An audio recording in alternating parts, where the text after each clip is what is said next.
받으신 줄로 믿습니다. 아멘. 감사합니다. 이번에 고난주간 때 우리가 성경의 곳곳에 나타난 십자가의 의미를 살펴보고 있습니다. 구약서부터 하나님은 십자가를 예고했는데 내가 장차 십자가를 보낼 거야. 세상을 율법으로 구원하는 것이 아니고 십자가를 통해서 내 아들을 보내서 구원할 거야. 그래서 나의 사랑과 나의 구원을 보여줄 거야.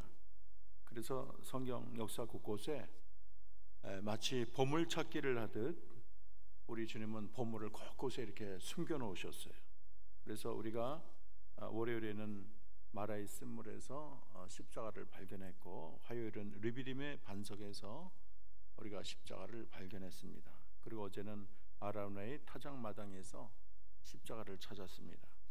오늘은 우리가 건축자의 버린 돌에서 십자가를, 엄밀히 말하면 십자가 달린 예수님을 우리가 발견하기를 원합니다. 오늘 본문은 포도원의 농부의 비유를 다루는데 무엇보다도 이 비유에서 건축자의 버린 돌 이야기가 나옵니다.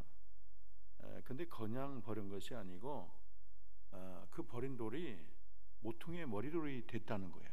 아무 쓸데없다고 내쳤는데 그 돌이 귀한 모퉁이의 돌이 됐으니까 그것이 얼마나 역전이고 놀라운 이야기입니까? 그러면 이 머리통에 머릿돌로 쓸 귀한 돌을 버린 어리석은 건축자가 누구일까요? 그들은 바로 바리새인이나 서기관이나 제사장같이 유대의 종교 지도자들을 말하고 있습니다. 그들은 쓸모없다고 돌을 버렸는데 그 돌은 바로 이 땅에 오신 예수 그리스도를 의미하고 있습니다. 그들은 오랫동안 성경을 연구하고 하나님 말씀을 가르치고 누구보다도 하나님의 계획과 섭리를 샅샅이 뒤져본 사람이라고 자부했는데 그냥 어떻게 그런 커다란 실수, 보배 중에 보배이신 하나님의 아들 예수님을 보지 못하고 그들 그냥 내쳐버린 큰 잘못을 저지르고 말았습니다. 이 귀한 것을 귀한 것으로 알아보지 못하는 게 실수예요. 그렇게 귀한 보석을 버렸으니까 그들의 잘못이 막중합니다.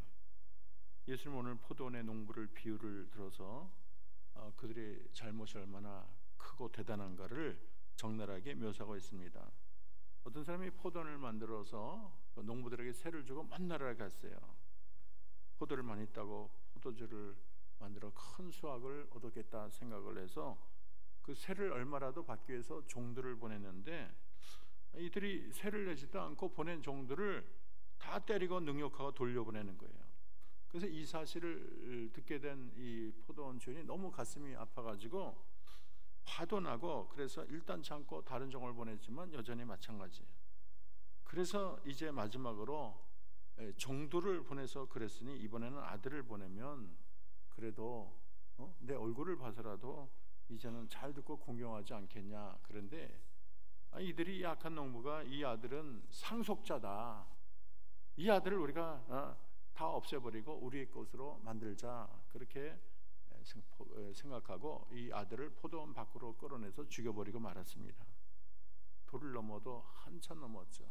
행여나 오랜 세월 돌아올까 참 기대하신 그 주인을, 그 사랑을 헌신처럼 우습게 여겼어요. 그래서 마지막 넘어서는 안 될 선을 넘고 말았습니다. 여기서 포도원은 이스라엘이고 포도원 주인은 이스라엘의 주인 대신 하나님을 말하고 있습니다. 아까 말한 것처럼 농부들은 이스라엘의 종교 지도자들입니다. 그래서 구약에 보면 이사야나 예레미야, 에스겔 같은 수많은 종들을 계속 보냈지만 그들은 하나님의 선자를 한결같이 무시하고 심지어는 잡아 죽이기까지 했습니다.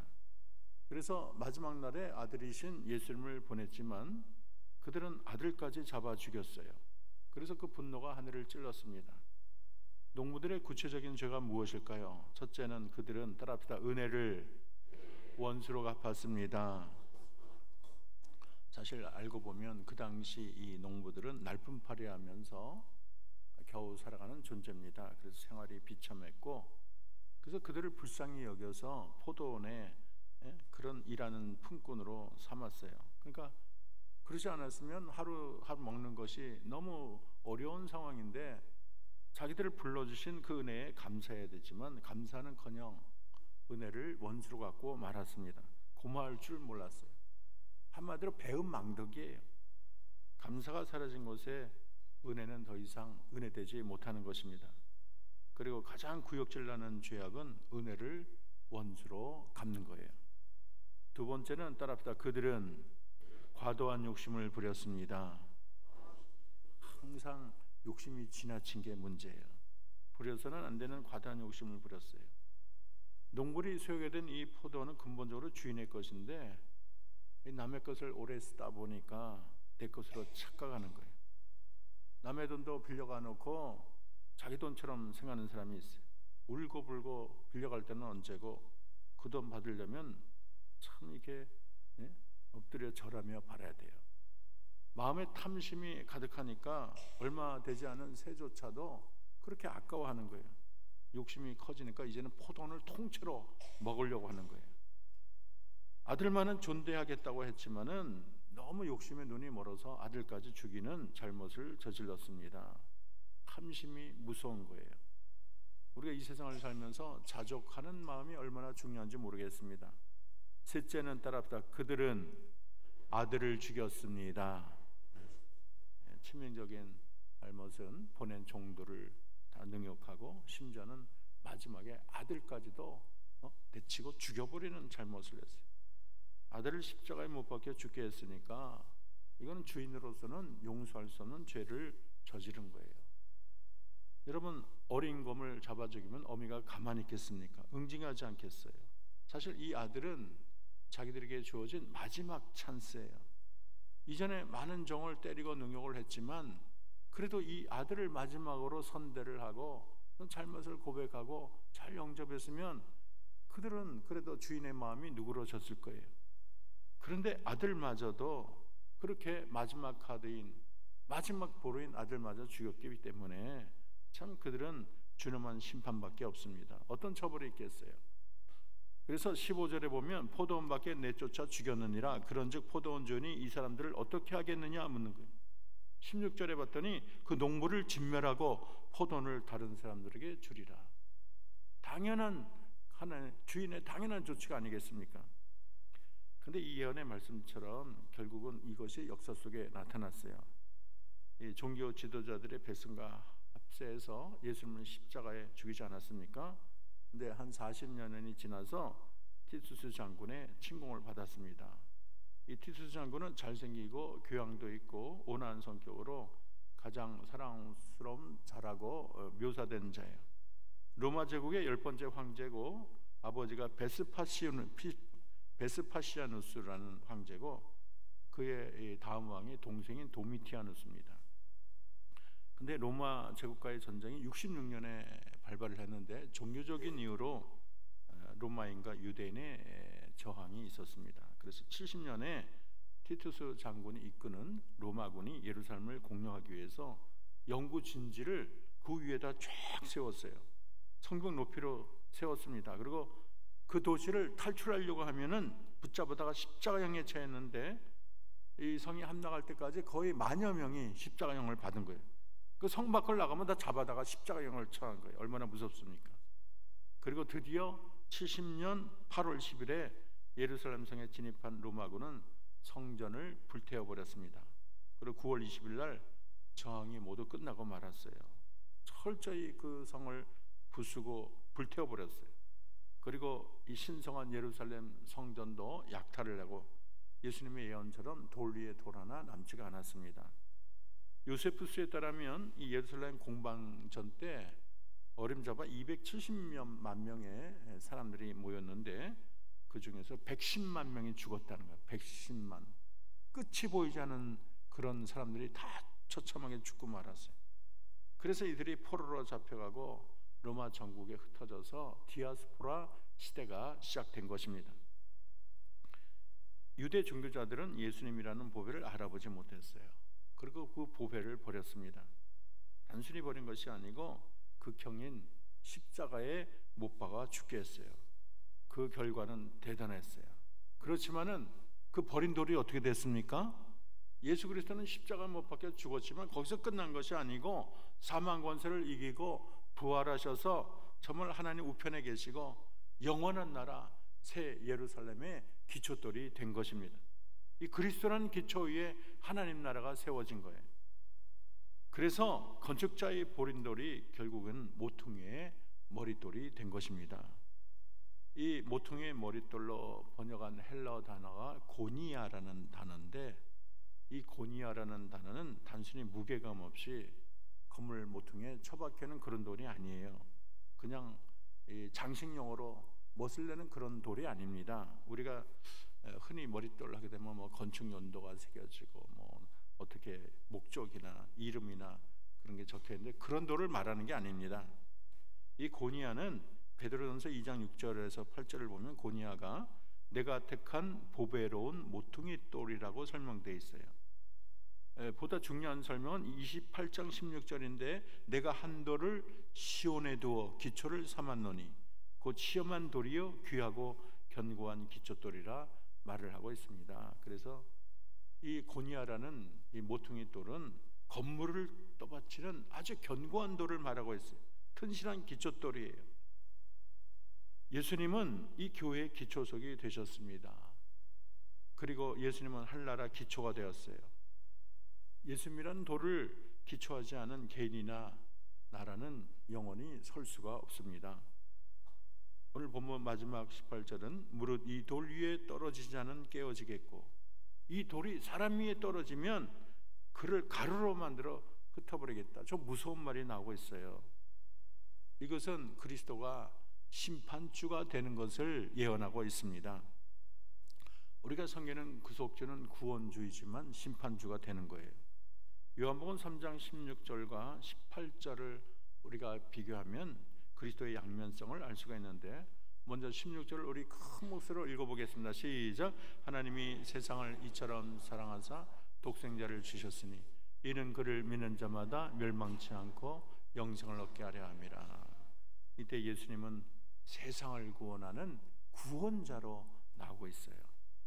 근데 그 뒤에 나오는 18절은 아주 반대 내용이 나오고 있습니다. 한번 읽어볼까요? 그를 믿는 자는, 시작. 그를 믿는 자는 심판을 받지 아니하는 것이요 믿지 아니하는 자는 하나님의 독생자 이름을 믿지 아니하므로 벌써 심판을 받은 것이니. 여기는 세상을 심판하는 심판자의 모습으로 우리 주님이 나오고 있어요. 한마디로 그리스도를 영접하면 구원을 받지만 그리스도인을 내치게 되면, 거부하면 멸망을 당한다는 거예요. 우리 주님이 이 세상을 구원하는 구원자도 되지만 심판자가 된다는 걸 잊어서는 안 되는 거예요. 그래서 우리가 세상을 뭐 몇 년 사나요? 영원의 시간에 비하면 우리는 섬광과 같아요. 잠깐 반짝하다 사라지는 존재. 잠깐 있다가 인생은 지나가는 거예요. 우리는 잠깐 있는 그 찰나적인 잠깐 인생 한가운데 있는 거예요. 영혼의 시야에 보면 점 하나 찍어놓고 우리는 천국에 가는 거예요. 근데 이 짧은 생애를 살면서 우리가 1년을 살지 2년을 살지 10년을 살지 우리 모르는 거예요. 가장 중요한 것은 귀 한 번을 알아보는 게 중요합니다. 우리 하나님은, 예수님은 하나님의 아들로 우리 주님이 세상에 보내셨어요. 마지막 기회예요. 이를 영접하지 않는 것은 하나님이 우리에게 보여주신 마지막 사랑, 마지막 카드를 내치는 거예요. 아들을 영접하면 구원을 받지만 아들을 거부하면 영원한 멸망밖에 남아있는 것이 없는 것입니다. 그래서 우리가 짧은 인생 살면서 영생을 얻지 못하는 가장 결정적인 이유는, 물론 우리가 죄를 지어서 그것이 1차원이겠지만 보다 중요한 이유는 귀한 분을 알아보지 못한 거예요. 요한복음 17장 3절은 이렇게 말합니다. 영생은 곧 유일하신 참 하나님과 그가 보내신 자 예수 그리스도를 아는 것이니다 말을 하고 있어요. 여러분은 예수님만이 나의 유일한 구주됨을 믿습니까? 그러면 여러분은 구원을 받은 자입니다.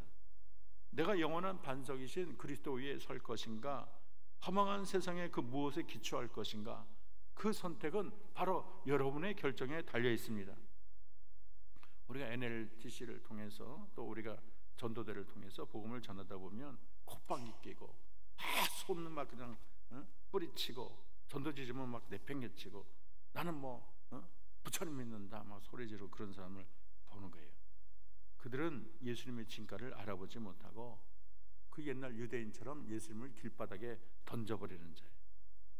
그러나 예수님을 영접하고 예수님을 나의 왕 나의 하나님으로 섬기는 자는 이 예수님을 정말 모퉁이의 귀한 돌임을 아는 자예요. 예수를 믿는 자는 영생을 얻지만 버리는 자는 무서운 심판을 받는다. 이것이 성경이 말하는 가장 결론적인 가장 중요한 메시지가 되는 것입니다. 여러분, 우리 가운데 어느 누구도 귀하신 예수님을 버리지 않기를 소망합니다. 예수님의 귀함을 알아 예수님을 나의 왕 나의 하나님으로 섬기는 우리 모두가 되기를 주의 이름으로 축원합니다. 이 시간에 우리가 기도하겠습니다. 반주해 주시고 기도하는 동안 여러분, 첫 번째 우리 기도는 은혜를 원수로 갚는 또 과다한 욕심을 내고 하나님의 아들을 버리는 죄를 결코 짓지 않게 하옵소서. 우리 귀하신 분을 귀한 분으로 알아보게 하시고 예수를 나의 구세주로 영접하게 하시며, 또 중요한 것은 나의 사랑하는 가족, 내 자녀들, 내 친척들, 아직도 믿지 않는 나의 부모님들 다 예수 믿어 예수 그리스도를 영원한 반석으로 섬기게 하옵소서. 이제 기쁨 나눈 주일이 얼마 남지 않았는데 우리가 수많은 영혼들에게 주님을 증거해서 이 성전을 가득 채우게 도와주옵소서. 우리 예수를 만방에 증거하는 우리 모두가 되게 하옵소서. 다 같이 통성으로 기도하고 또 나라와 민족을 위해서도 교회를 위해서도 기도하기 바랍니다. 다 같이 기도하겠습니다. 아버지 하나님, 고맙고 감사